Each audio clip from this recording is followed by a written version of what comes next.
నిన్న అన్న చంద్రకాంత్ రెడ్డి అన్న, తర్వాత వచ్చి మన వైస్ చైర్మన్ నరసింహులు గారు, తర్వాత వచ్చి ఇంకొక రఘునాథ్ రెడ్డి, వీళ్ళందరూ కిషోరు, వీళ్ళంతా కూర్చొని ప్రెస్ మీట్ ఇవ్వడం జరిగింది. ఎమ్మెల్యే గురించి మాట్లాడారు. కానీ మధ్యాహ్నం గురించి ఒకరోజు ముందుని ఎందుకోసం ఇచ్చారు, అదే పనిగా మాకు సాయిప్రసాద్ రెడ్డి గురించి మీరు పనిగా కట్టుకొని మీరు విమర్శిస్తూ ఉన్నారా అని చెప్పేసి మాట్లాడుతూ ఉన్నారు. మీ మాటకు మేము యాక్షన్ తీసుకోవాలో మళ్ళీ మేము నవ్వుకోవాలో మాకు అర్థం కావడం లేదు.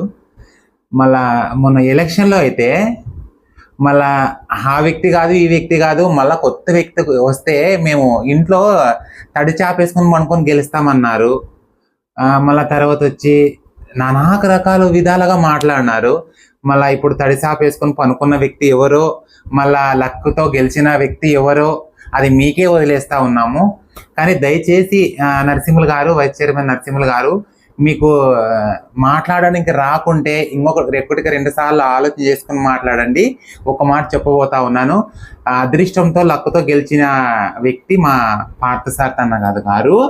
అదృష్టంతో గెలిచినారో, డబ్బుతో గెలిచినారో, అధికారంతో గెలిచినారో ఆదోని ప్రజలకు తెలుసు. మా ఆరంజ్యోతి నగర్ ఆదోనిలో ఆరంజ్యోతి నగర్ మా వీధి ప్రజలకు తెలుసు. ఎందుకంటావు ఇంకొకసారి చెప్తా ఉన్నా నేను. అధికారంతో గెలిచినారో లేదంటే డబ్బిచ్చి గెలిచినారో, కొన్నోడు ఉన్నాడు, కొనుక్కున్నోడు, అమ్మినోడు ఉన్నాడు, ప్రతి ఒక్కరు ఉన్నారు, సాక్షులు ఉన్నారప్ప. ఇవన్నీ మాట్లాడేది అవసరం లేదు. ఒకటే సాయిప్రసాద్ రెడ్డి మీద నిందించలే. ప్రజలకి నిమజ్జనం రోజు ఎట్ట చేస్తే బాగుంటుందనే ఒక ఉద్దేశంతో ఎమ్మెల్యే సార్ ప్రెస్ మీట్ పెట్టడం జరిగింది. అదే విధంగా మీ మీద టార్గెట్ పెట్టి మాట్లాడాలనే ఉద్దేశం మా ఎమ్మెల్యేకి లేదు. మీరు అదే మనసులో పెట్టుకొని ఏమి మాట్లాడకపోవద్దండి, దయచేసి చెప్తా ఉన్నాను. అభివృద్ధి అభివృద్ధి అంటా ఉన్నారు. నేను మొన్న పోయినతూరు ప్రెస్ మీట్ లో మా ఎమ్మెల్యే గారు చెప్పారు, మేము చెప్పాము. ఒక 6 నెలల సంవత్సరం అయిన తర్వాత అడగడం మీకు పద్ధతి అనిపిస్తూ ఉంటుంది.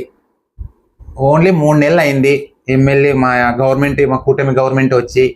మీరు అంతలోనే మీరు అంత తొందర పడతా ఉంటే అర్థం కావడం లేదు. గత 15 సంవత్సరాల నుంచి పేరుకోబోయిన సమస్యలండి ఇవి. అది మీకు తెలుసు, అందరూ తెలుసు, ప్రజలకు తెలుసు. అంతేగాని ఊకుని విమర్శించాలని చెప్పేసి మీరు ఇట్లా మీడియా ముందుకు వచ్చి మాట్లాడితే ఆదోని ప్రజలు పిచ్చోళ్ళేం కాదు మీ మాటలు నమ్మేదానికి. నరసింహులు గారు కొంచెం అర్థం చేసుకోండి.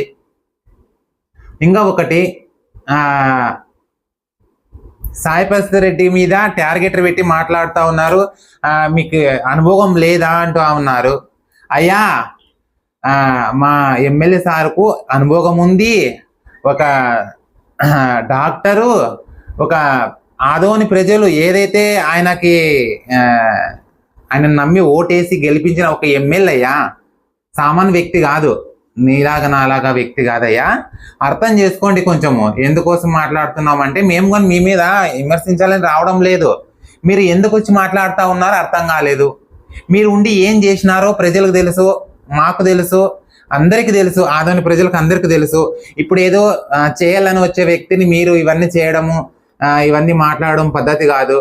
కాబట్టి ఒకటే చెప్పబోతా ఉన్నాను, 1 సంవత్సరము 6 నెలల్లో వెయిట్ చేయండి.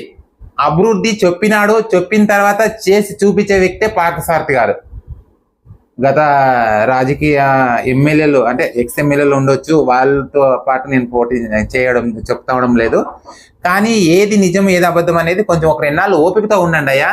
అంతేగాని నువ్వు ఏదో మాట్లాడని చెప్పేసి మనసులో ఒక మాట బయట ఒక మాట మాట్లాడే దాని గురించి మీడియా ముందుకు రావాలనుకుంటే మేమేం చేయలేము అది. కానీ మీకు ఈ మాట చెప్పాలని చెప్పడం లేదు, కానీ మీరు అర్థం చేసుకుంటారని నేను మీకు తెలియజేస్తా ఉన్నాను. దయచేసి ఇంకొకసారి ఇలాగ మాట్లాడొద్దండి. మాట్లాడాలంటే చాలా ఉన్నాయి. ఎందుకోసం మేము మాట్లాడడం లేదు, ఎందుకోసం మాట్లాడడం లేదు అంటుంటే ఇవన్నీ మాట్లాడుతూ పోతూ ఉంటే మాకు టైం దొరకడం లేదు. ఎందుకంటే మీరు అంతా ఉన్నారు అభివృద్ధి చేయడం లేదు, ప్రజల కోసం మీరు చూడడం లేదు, ఇది అని చెప్పేసి మాట్లాడుతూ ఉన్నారు కదా.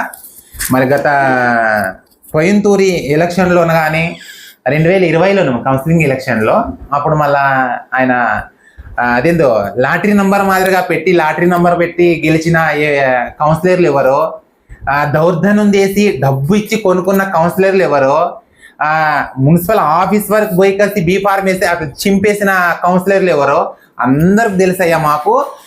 ఆదోని ప్రజలు తిక్కోలేం కాదు, అందరు కండు కట్టినట్టు చూసినారు. దయచేసి చెప్తా ఉన్నాను, మా ఎమ్మెల్యే మీద మా మీద బురద జల్లడము మానుకోండి, దయచేసి చెప్తా ఉన్నాను. ఇలాంటి మళ్ళా రిపీట్ అయితే మేము ఊరుకో ఉండేది పరిస్థితి లేదు.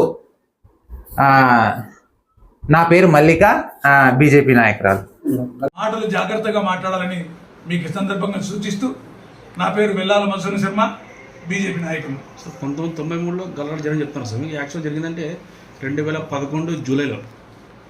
కానీ ఎందుకు 1993 డిస్కషన్ ఎందుకు బయటకు వచ్చింది? యాక్చువల్గా అప్పట్లో గణపతి ఈ పండుగలు ఈ రకంగా లేవు, గలాటలు సామరస్యంగా జరిగే అప్పట్లో. జరిగింది గలాటలు వచ్చి 2011లో. ఎందుకు ఆ విషయం ఎందుకు అన్నారు? 2019 ఎందుకు బయటకు? వాళ్ళు ఏమంటున్నారంటే 2013లో గణేష నిమజ్జనం శుక్రవారం పూట వచ్చింది కాబట్టి మసీదుల ముందరనే నమాజ్ 93లో శుక్రవారం పూట గణేష్ నిమజ్జన కార్యక్రమం వచ్చింది. మసీదుల ముందర వాళ్ళు ప్రార్థనలు చేసుకుంటూ ఉంటారు కాబట్టి మసీదుల్లో ప్రార్థన చేసుకునే వారికి ఇబ్బంది కలుగుతుంది. మనము హిందువులు పండుగ చేసుకుంటే ముస్లింలకు కొంత ఇబ్బంది కలుగుతుంది, వాళ్ళ ముందర డీజేలు కొట్టుకుంటూ డ్యాన్సులు వేసుకుంటూ పోతే వాళ్ళ ప్రార్థనలకు ఇబ్బంది అవుతుంది అనేటువంటి ఉద్దేశం చేత ఆ రూట్ మ్యాప్ మార్చడం జరిగింది అని వాళ్ళు చెప్తున్నారు. అది పూర్తిగా మేము కూడా పూర్వపరాలు విచారించుకొని తర్వాత మళ్ళీ డీటెయిల్స్ కూడా మేము మీ ముందుకు వస్తాం.